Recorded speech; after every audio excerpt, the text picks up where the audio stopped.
C'est la chronique d'un métier qui n'a pas très bonne réputation. Pas facile parfois de se revendiquer huissier dans une période de crise où les impayés en tout genre se multiplient, dettes de loyer, pensions alimentaires ou crédits à la consommation qui s'accumulent. Parfois les sommes atteignent très rapidement plusieurs milliers d'euros et les portes restent fermées quand ce ne sont pas les enfants qui ouvrent pour dire que leurs parents ne sont pas là. Lydie fait partie de ces 900 femmes en France qui exercent cette profession. Elle entre dans l'intimité des foyers et se retrouve souvent en face d'une détresse.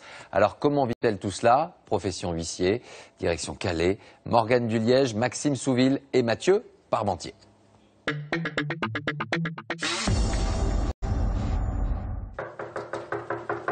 a quelqu'un? Donc ça c'est vide. Vide, vide, vide. Les locataires du 7e étage sont partis sans laisser d'adresse. Bon, il n'y a plus grand-chose. Et surtout, sans payer leur loyer.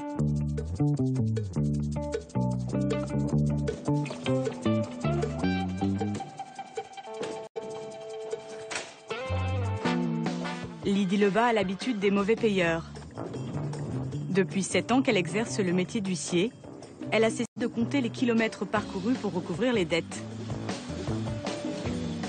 Dans la région de Calais, pas une porte ne lui résiste.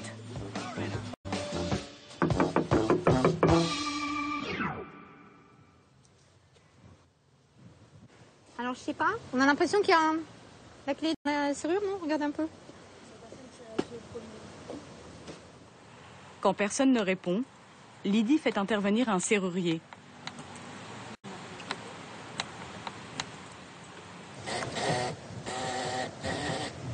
Et 2 témoins obligatoires qui se sont portés volontaires. Y a quelqu'un? Attention que le chat ne se sauve pas, hein. Alors, oh là là, c'est ouvert? Y a quelqu'un?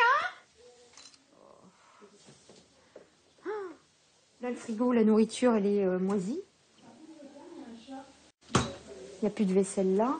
Il habite plus ici, c'est pas possible. Oh là là là là, c'est sale.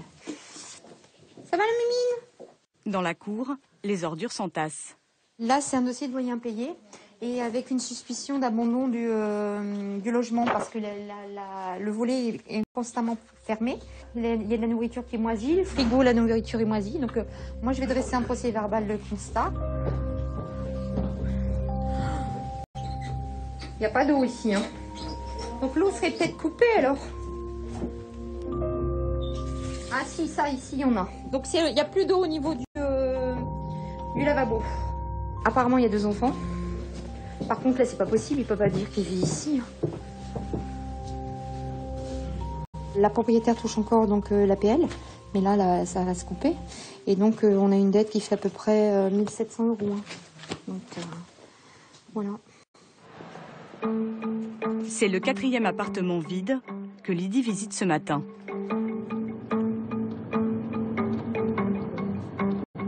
Une tournée comme ça, je suis fatiguée là. C'est épuisant, c'est énervant. On rencontre pas les gens, les lieux sont vides. C'est frustrant. Oui, parce qu'on a l'impression que bon, là, on n'a pas fait grand-chose. On n'a pas fait avancer les dossiers, ça va pas. À Calais, où le taux de chômage frôle les 25%, Lydie ne manque pas de travail.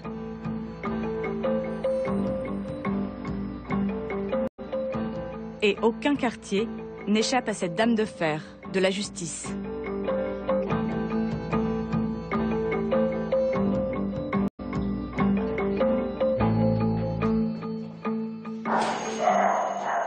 Ok pour 13 heures. Bon, bah, vous pouvez y aller.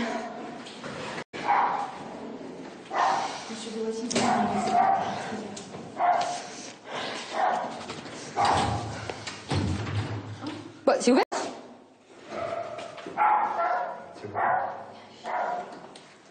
Non. Y a quelqu'un? Y a quelqu'un? Oui, attendez 2 minutes. Il y avait quelqu'un. Je vais faire l'inventaire de votre mobilier pour votre dette. Vous n'avez pas payé, c'est la 3e fois que je viens vous rencontrer. Donc il y a votre mari qui devait me rappeler et puis aucune nouvelle de personne. Donc aujourd'hui... Alors on va avancer, d'accord? Bonjour. Les enfants, ils peuvent pas aller dans leur chambre en attendant? Oui, allez dans votre chambre. Il faut que je parle à maman. Sonnée, la locataire obéit à Lydie sans broncher. Alors là, je vais faire l'inventaire du mobilier. Le but, c'est évidemment quoi, que dans un mois, je vienne le chercher. Votre mari est pas là? Non. Après un rapide coup d'œil, Lydie comprend qu'il n'y a rien à saisir. Il travaille, lui. Oui. Vous avez quoi comme revenu? La CAF? Le chômage. Et puis la carte. Acédique, mais Ouais. vous percevez des acédiques. Oui, jusque ce mois-ci. Combien vous touchez? 700. D'accord. Vous saviez quand même que vous aviez une dette, hein? Oui. À l'origine de cette dette, un crédit à la consommation souscrit il y a 2 ans. Combien d'enfants vous avez? 3. Les problèmes personnels ont pris le pas sur le reste. Le couple se sépare et Lydie se retrouve à jouer les arbitres. Donc là, il y en a pour 3 604,96 €. Est-ce que vous seriez en mesure de donner 150 € par mois? Oui. 150 €? On le prélève sur votre compte à vous? Non, je pense, puisque j'ai plus rien dessus, donc il me donne plus rien. Donc... Bah oui, mais il doit quand même, tant que vous n'êtes pas divorcé, il doit quand même contribuer aux charges du ménage. Donc, Oui, mais lui, pour l'instant, c'est que les enfants. Il me donne pour les enfants, c'est tout. D'accord. Il vous donne combien par mois alors? Il paye le loyer au moins? Il paye la moitié du loyer. D'accord. Donc, c'est sûr que ça va aller? Oui, bah de toute façon, il faut. Bah oui, parce que sinon... Ouais, non, il faut. D'accord, donc c'est Crédit du Nord. Est-ce que vous avez un RIB?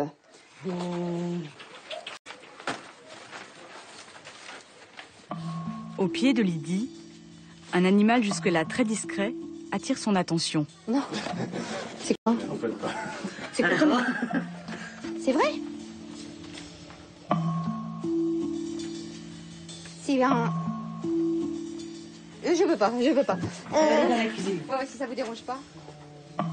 Maître Lebas n'a peur de rien, sauf des rats.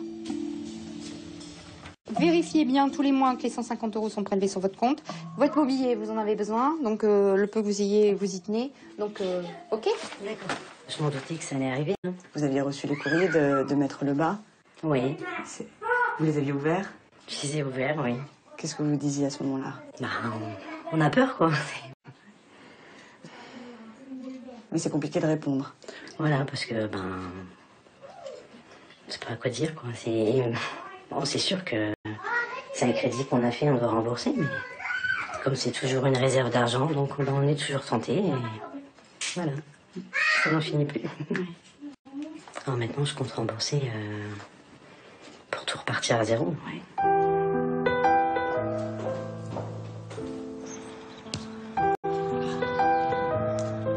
Quand on a des difficultés, les gens en général, au lieu de prendre le taureau par les cornes en disant bon, je vais prendre attache avec l'huissier, je vais trouver une solution, on fait le contraire, on fait l'autruche. Et j'ai mis la tête dans le sac en disant bon, ça va peut-être passer. C'est pas passé.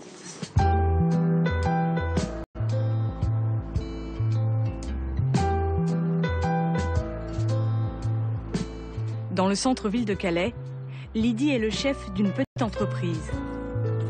Ah bah Christophe, hein, c'est pas une telle grosse tournée aujourd'hui. Hein. On n'a pas ramené de pépette, mais bon, c'est comme ça. Elle emploie Christophe, son clerc, et Émilie, sa jeune assistante. Si vous n'acceptez pas de nous recevoir là et de trouver un compromis, c'est comme si vous étiez une mauvaise foi. Oui, non, mais je suis pas du tout de mauvaise foi, mais aujourd'hui... À la demande de la justice ou de particuliers, il recouvre les dettes de la vie courante. Alors? Bah dites donc, vous êtes en train de les cumuler les problèmes. Hein. Ouais, parce que là, ça fait quand même une grosse somme. Hein. Parmi les notables de Calais, Lydie détonne.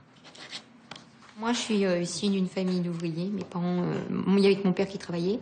Mon père travaillait dans une papeterie. Maman nous a élevés, on était 4 enfants. Qu'est-ce que ça représentait du coup pour vos parents? Ah, ben c'est une grande fierté. Peut-être parce que bon, ils ont toujours travaillé toute leur vie et voir que bon, on a une réussite sociale qui est pas la leur. Je pense que c'est une très très très grande fierté, oui.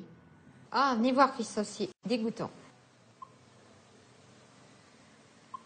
Les détritus sont jetés comme ça. Regardez, ça, regardez. Ouais. C'est moisi.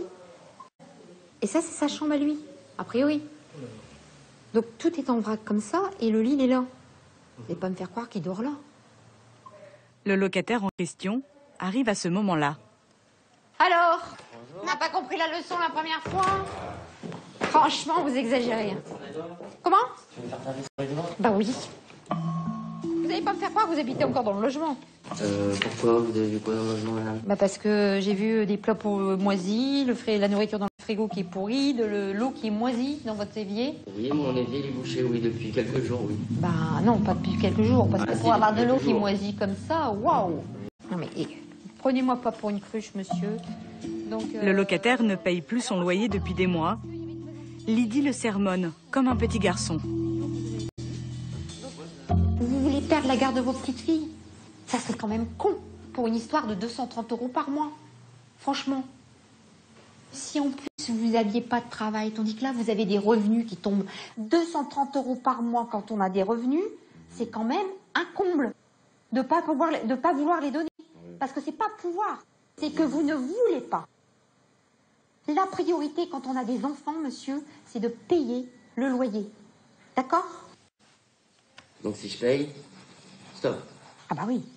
Vous me dites ça aujourd'hui. Pourquoi vous n'êtes pas venu avant? Cette fois-ci, Lydie obtiendra gain de cause. Allez, au revoir, monsieur. Le bureau de l'huissier, c'est un peu le confessionnal. De toutes ces histoires humaines, Lydie doit démêler le vrai du faux. Les gens se défoulent sur nous. On représente leurs créanciers, donc quand on est un exécutoire, donc quand ils veulent crier, c'est sur nous, etc. Après, quand on arrive à se poser, etc., oui, effectivement, ils ont compris que je suis le bras armé de la justice. Mais il y a une façon de faire son travail. Le but, c'est pas d'enfoncer les gens, c'est au contraire de permettre qu'ils payent leurs dettes tout en préservant au maximum donc leurs biens et leur intégrité. Quand certains dossiers n'avancent plus, Lydie se fend d'une petite visite.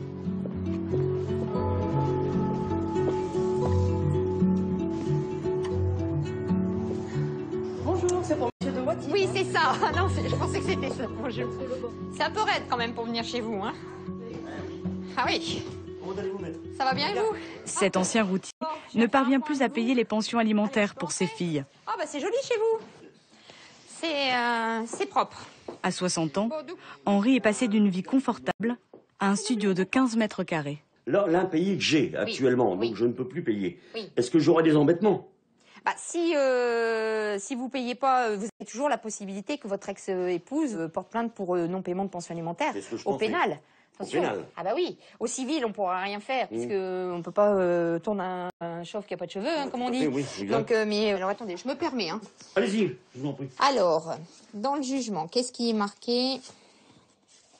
Alors, là, regardez ici dans votre jugement, vous avez vu, hein, c'est bien marqué. Hein. Ah oui, je le connais par cœur. Vous le connaissez par cœur, hein, donc notre parent détenteur d'un droit de visite et d'hébergement dans un délai donc, encourt une peine de 6 mois d'emprisonnement et de 7 500 € d'amende. J'ai vu, je le connais par cœur. Hein. C'est toujours les hommes qui payent, c'est bizarre. Donc, là, j'ai travaillé toute ma vie. Donc voilà. D'accord. Que je n'ai plus rien. Vous voyez, dans quoi je vis, là? J'avais une maison avec 5 chambres, j'avais 2 voitures, j'avais tout. Hein. Oui, j'ai vu. J'ai plus rien. Elle a tout vendu mes meubles. Je n'ai plus rien. Et là, elle est partie vivre avec quelqu'un, un propriétaire qui a de l'argent, comme elle fait d'habitude. Et puis voilà, c'est moi qui dois. Mais c'est pas grave. Hein. La route tombe dans la vie. Ah, toujours. L'essentiel, c'est que vous ayez la santé. Tout à fait. Non, je l'ai plus, justement. Des plaies d'argent, comme on dit, ça, on en revient toujours. La santé... non, je l'ai plus, justement, la santé, c'est pour ça. Oui, mais il faut arrêter de vous tracasser, ça sert à rien de vous tracasser. Ah non, mais non, j'ai une grave maladie, moi. J'ai ma colonne vertébrale qui se pourrit. J'ai encore fait les examens la semaine passée, là. J'ai toujours essayé de faire pour le mieux, dans ce que je pouvais faire. Mais là, je suis saturé, je ne peux plus. Je suis à saturation, là, imaginez-vous. Henri touche 450 € par mois. Quand on enlève tout, vraiment tout, hein, plus 40 € à mettre le banque que je donne, parce que j'ai quand même voulu donner. J'aurais pu dire, non, je donne pas, j'ai pas de sous. Mais j'ai dit non, le geste sera fait. Je donne 40 €, comme ça on ne dira pas que je ne veux pas payer, c'est parce que je ne peux pas payer. Ben, il me reste un petit 100 € pour vivre. Mais je m'en sors. Comment vous faites? Ben, je m'en sors. J'y arrive. Je travaille depuis l'âge de 14 ans, alors je m'en suis toujours sorti dans ma vie. Mais là, quand on voit ce que vous avez donné, fait, quand vous travaillez toute votre vie, que vous avez tout acheté, elle n'a jamais travaillé de sa vie. et qu'on vous prend tout, puis d'un seul coup, on dit tiens, t'es un moins que rien. Voilà, t'es un moins que rien, parce que là, je suis un moins que rien, parce que qu'est-ce que j'ai dans ma vie? Alors j'ai toujours tout eu, parce que j'ai travaillé. Et puis là, qu'on vous enlève tout, là, j'ai dit, ça y est, je fous le camp, j'en ai marre. J'ai failli partir. Partir de moi, oui, non, hein, faire des bêtises. me claque. Qu'est-ce qui vous a retenu? Mes gosses. Je me suis dit, non, faut que t'arrêtes de faire le con. Puis allez hop, je suis reparti pour un tour. Et puis je vois que ça va. Lydie a beau être habituée, certains dossiers la hantent toujours. Il y a des gens qui n'ont rien. Ça vous touche, ça? Ah oui, ça fait mal. Voir des gens parfois dans un dénuement tel qu'on peut le voir, c'est sidérant. Et généralement, ce sont ces gens-là les plus, entre guillemets, attachants. Ils ont envie, mais ils peuvent pas.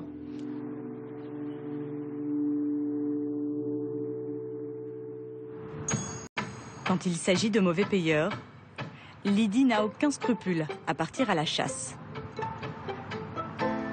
Depuis quelques jours, elle piste une voiture. C'est un bon moyen de pression. Exactement. Pourquoi?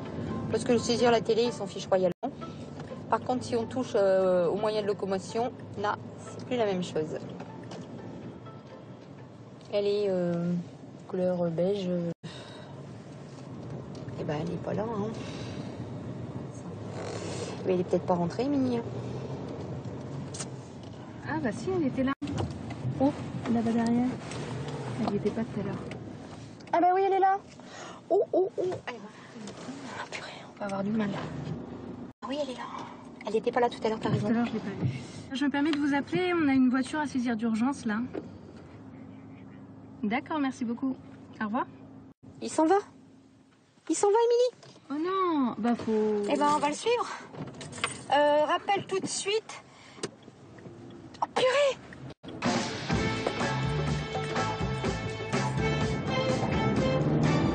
Oh, il va vite. Ou alors il fait son kéké parce qu'il a une belle voiture. Ça arrive aussi. Je pense qu'il nous a repéré, Émilie. Donc, on va rester un petit peu en retrait. Et oui, il nous a repérés. Donc, on va laisser. Moi, je vais continuer. Comment je vais faire? Le conducteur a réussi à les semer.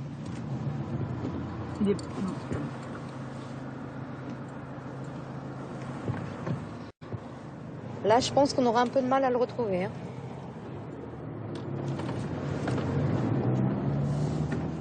Et le mec, c'est un malin. Il sait très bien qu'il doit de l'argent. De toute façon, il ne peut pas la vendre, sa voiture. J'ai bloqué sa carte grise hier. Au jeu du chat et de la souris, Lydie a appris à être patiente.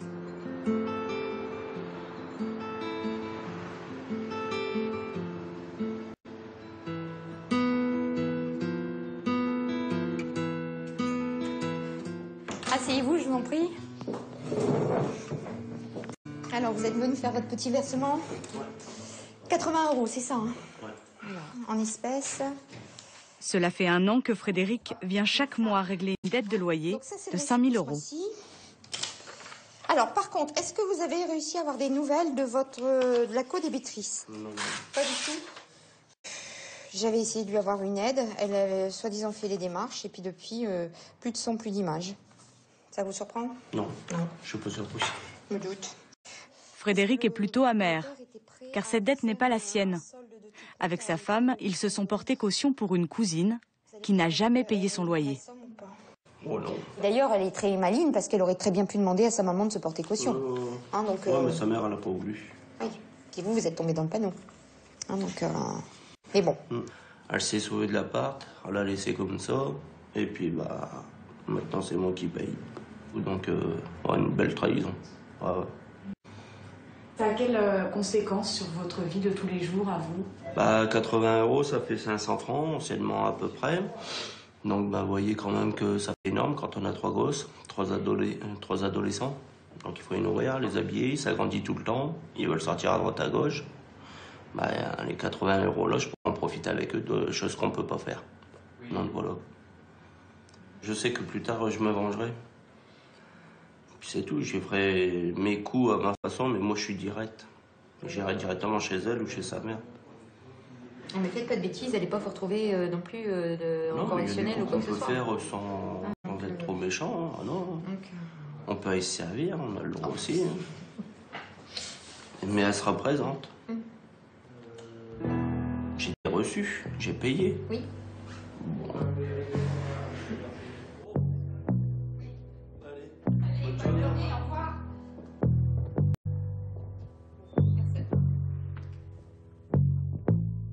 On comprend, on les entend, parce que souvent, ils sont révoltés. On comprend leur colère, mais on leur explique, écoutez, vous vous êtes porté caution, il y a un jugement qui vous condamne, on est obligé de faire notre travail. Mais c'est vrai qu'ils sont révoltés. Mais en plus, la débitrice principale, elle en a rien à faire. Pour elle, ce n'est pas sa dette. Ça vous révolte pas, vous? Ah bah si, quelque part oui, mais on peut rien faire, quoi. Chez Lydie, les états d'âme sont vite chassés par une nouvelle mission. Cette fois-ci, au cœur de l'actualité.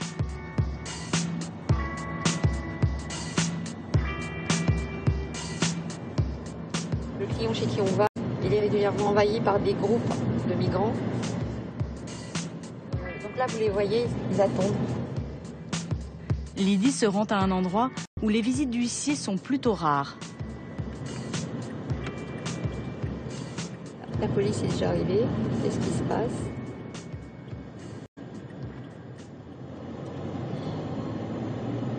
Oh, bah c'est qu'il y a déjà un souci parce que les CRS sont là. Je vais me garer ici. Dans cette station-service proche du port, les camions s'arrêtent pour quelques heures ou pour la nuit. Le lieu attire les migrants qui tentent de monter à bord des véhicules. Donc vous êtes un chauffeur qui vient ici régulièrement? Oui, vous êtes français. Et vous avez déjà été agressé ou votre camion a déjà été détérioré? Ah oui, ça c'était très régulier jusqu'à ce que IDS remette de la sécurité. D'accord. Et donc depuis que il y a ça, il y a encore des migrants ou il n'y en a plus du tout? Ils essayent de venir, mais... D'accord, mais ça les dissuade. Ah oui. Alors, Hervé me précise donc que depuis que ce système de ronde a été mis en place, donc les migrants ne viennent plus directement sur le site ou tout au moins sont dissuadés. Ou en petit nombre. Depuis quelques mois, Lydie est régulièrement appelée pour faire des constats à la station-service. Inquiet devant l'afflux de migrants, le gérant a décidé d'alerter la compagnie pétrolière. Depuis, la station a pris des allures de forteresse imprenable. Quand on est arrivé, qu'on a vu les CRS et puis les gens dehors, j'ai dit oh là là, il y a encore une bagarre. Non, c'est parce que c'est la sécurité qui a été renforcée par rapport aux migrants. Ah bah c'est bien, ouais. Ouais, tant mieux. Tant mieux pour vous. Ah bah bien sûr. C'est que le nombre de migrants qui est toute l'année, on sait, 200 ou 300 par jour, par nuit. Oui, oui. 150, 200 par jour. Oui. Ils tentent de rentrer dans les camions, ils saccagent les camions. Oui. Et alors, l'agent de sécurité me dit que IDS a fait... tout est mis en fil barbelé, tout. Ah d'accord.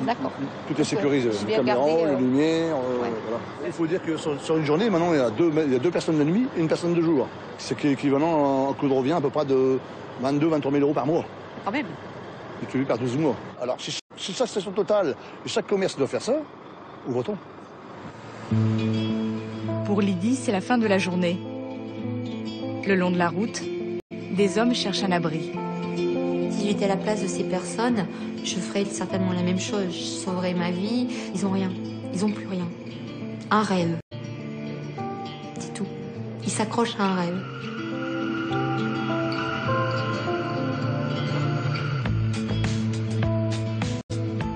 Le lendemain, à l'aube, Lydie est déjà sur le pont. Elle est bien décidée à saisir cette voiture qui lui a échappé la veille. Donc là, ils vont pas être contents, les gens. Et elle a déjà convoqué le dépanneur. Elle est là.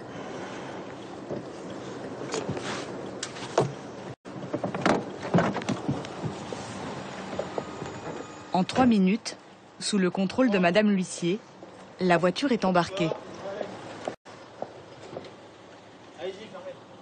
Là, il y a des trucs. Elle va partir, attention.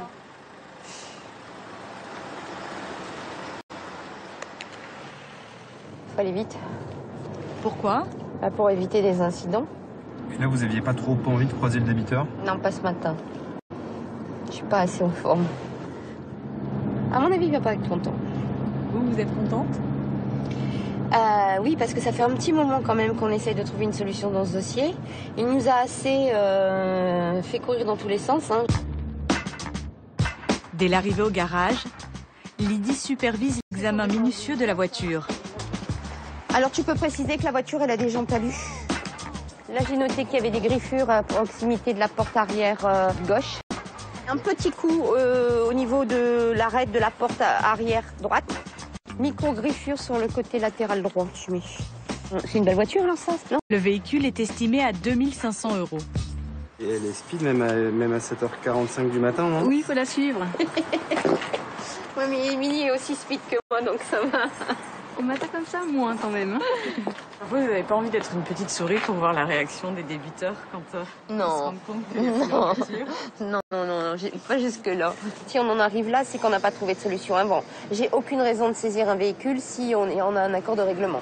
Donc si on arrive à la saisie du véhicule, c'est qu'en amont, on n'a eu aucun contact, aucun compte. Là, donc on n'a aucun scrupule à faire notre travail. Et sans attendre, l'huissier file toquer à la porte du propriétaire endetté. Bon, on a peur d'une réaction violente. Je croyais que vous aviez peur de rien. Oui, mais bon, on a vu un peu son comportement hier après-midi. Mais on y va franco. C'est la première fois que Lydie se rend chez lui. Donc ça, c'est le premier étage. Mon Dieu. Oula, c'est quoi ça? Ah oui, il y a une porte comme ça. Non.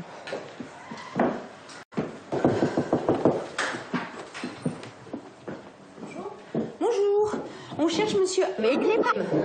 C'est vous. Monsieur Mapolini, mais dis-le pas, huissier de justice. Je viens vous informer que j'ai saisi votre voiture. On vous a suivi hier, vous avez voulu nous semer, mais on vous a retrouvé. L'homme est un habitué des procédures de surendettement. À partir de septembre 2013, vos prélèvements de 40 € ont tous été rejetés. Donc c'est ça. Donc vous n'avez pas respecté votre plan, donc il est devenu caduc. Donc la situation a beaucoup changé. Je suis au chômage maintenant, oui. Je suis séparé, donc j'ai une pension alimentaire à payer. Alors, moi je vous explique la procédure.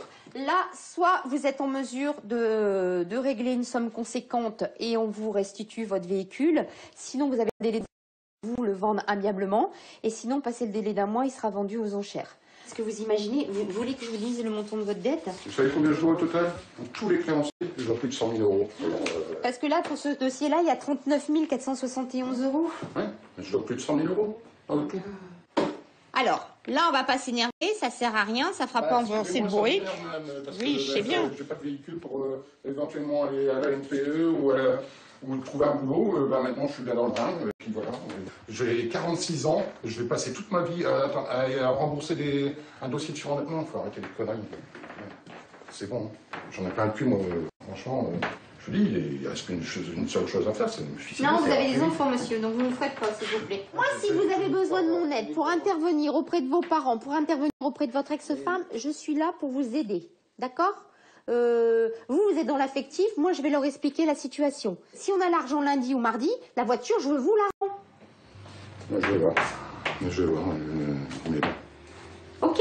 Je suis dégoûté. En théorie, l'homme a 3 jours pour trouver 2 500 €. Mais Lydie lui a accordé un petit répit. Je fais ce métier par passion, donc quand on est passionné, on prend tout, quoi, les bons côtés et les mauvais. Mais par contre, j'ai toujours dit, je ne finirai pas ma carrière huissier. Le jour où je n'aurai plus cette passion, je vais dire stop. Il faut beaucoup d'énergie, donc je me vois pas à 60 ans encore galoper comme je galope, entendre les mêmes choses tout le temps. Ça vous fatigue tout ça parfois? Un peu. Un peu. Je suis sur une phase où je suis pas loin de la... Je vais pas dire que je suis proche de la sortie, mais je m'en approche. J'aspire à autre chose. C'est à la campagne que Lydie se ressource. Et c'est sans doute là que Madame l'huissier choisira de se mettre au vert.